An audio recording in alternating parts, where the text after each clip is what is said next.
નમસ્કાર ખેડૂત મિત્રો હું છું આપનો મિત્ર કૃપાલ પટેલ। ખેડૂત મિત્રો અન્નદાતા યુટ્યુબ ચેનલ એટલે સરળ સચોટ અને સાચી માહિતી। અમારી ચેનલને સબસ્ક્રાઇબ કરો, લાઈક કરો અને અમારા વિડીયોને વધુમાં વધુ ખેડૂતો સુધી શેર કરો।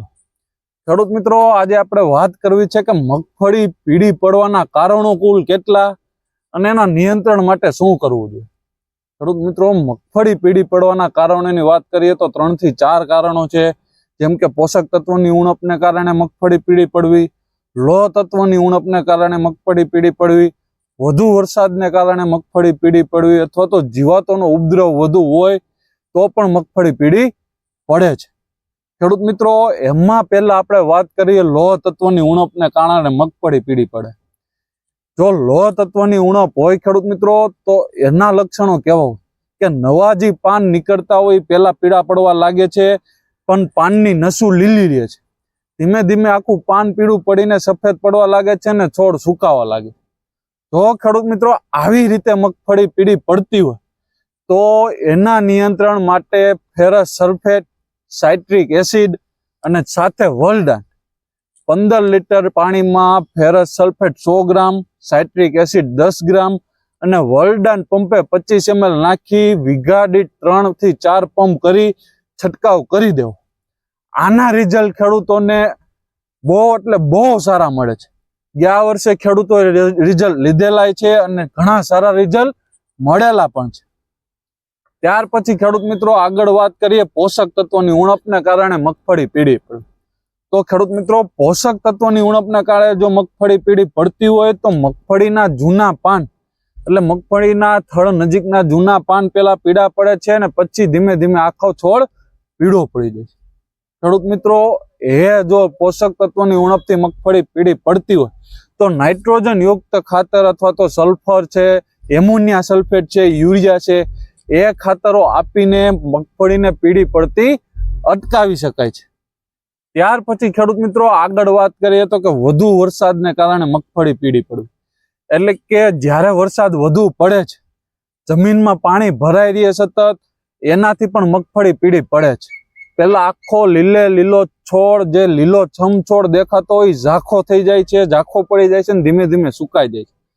કેમ કે જમીનની અંદર હવા અવર જવર થતી નથી, જેનાથી એના મૂળ કામ કરતા બંધ થઈ જાય છે અને છોડને પોષણ મળતું નથી, એટલે ખેડૂત મિત્રો મગફળી પીળી પડે છે।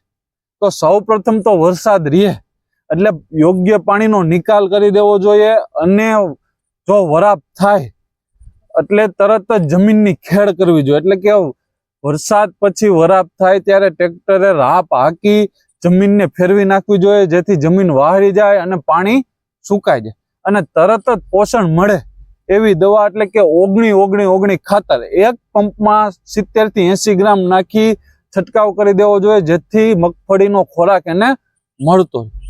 ખેડૂત મિત્રો ત્યાર પછી આગળ વાત કરીએ જીવાતોથી પીળી પડતી મગફળી એટલે કે મોલો મચ્છી છે, થીપ્સ છે, સફેદ માખી છે, તડતડિયા જેવી જીવાતોથી પણ મગફળી પીળી પડે છે। કેમ કે ઈ જીવાત મગફળીના પાનની પાછળ બેસીને રસ ચૂસી લે છે। રસ ચૂસે છે એટલે મગફળીની પાન અંદરની બાજુથી વળવા લાગે છે, ધીમે ધીમે કુકડાઈ જાય છે અને પાન સાવ નબળું પડી જાય છે।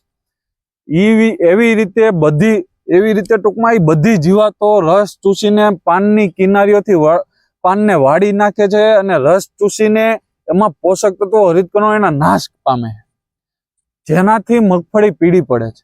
ખેડૂત મિત્રો જો એવા ઉપદ્રવ હોય તો પેલા એ જીવાતનું નિરીક્ષણ કરવું પડે કે એમાં કઈ છે, લીલી મચ્છી છે, સફેદ મચ્છી છે કે તડતડિયા છે કે થીપ્સ છે। જે કોઈ મચ્છી વધુ દેખાતી હોય એવી મચ્છી જંતુનાશક દવાનો છંટકાવ કરવો।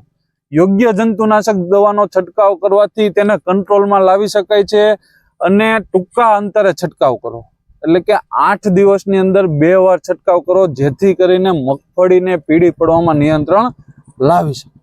ખેડૂત મિત્રો આવી સારી માહિતી અને વધુ માહિતી માટે અમારા હેલ્પલાઇન નંબર છે 9231 93 6 89। અમારા વિડીયોને વધુમાં વધુ ખેડૂતો સુધી શેર કરો, અમારી ચેનલને સબસ્ક્રાઇબ કરો, લાઈક કરો। આભાર।